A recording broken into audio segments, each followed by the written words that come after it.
Andrew Jackson killed the national bank to save democracy and accidentally triggered the worst economic collapse the young nation had ever seen. By the early 1830s, the Second Bank of the United States controlled the nation's credit.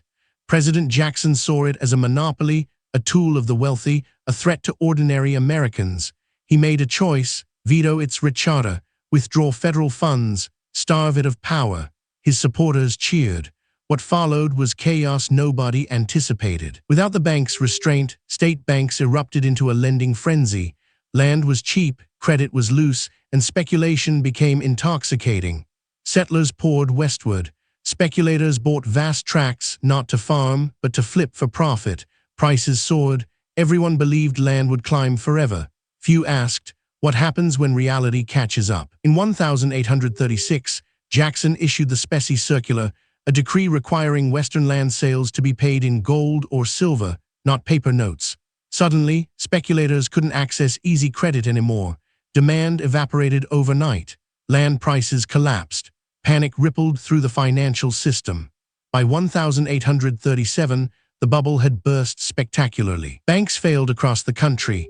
Credit froze. Unemployment soared.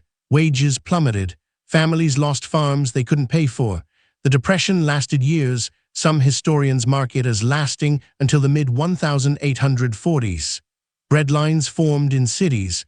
Rural communities emptied as people fled westward, hoping to escape poverty. Jackson had intended to protect the common man from financial elites. Instead, his policies removed the one mechanism that had prevented wild speculation. The irony is sharp. The cure became the poison. Ordinary people, not bankers, bore the worst consequences.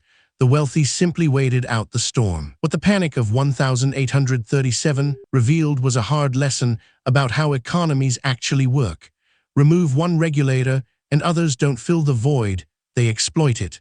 Speculation thrives in the space between freedom and chaos. And when millions depend on credit, ideology alone cannot contain the damage. This wasn't the last time America would confuse political conviction with economic wisdom. The pattern repeats: deregulation, euphoria, collapse, suffering.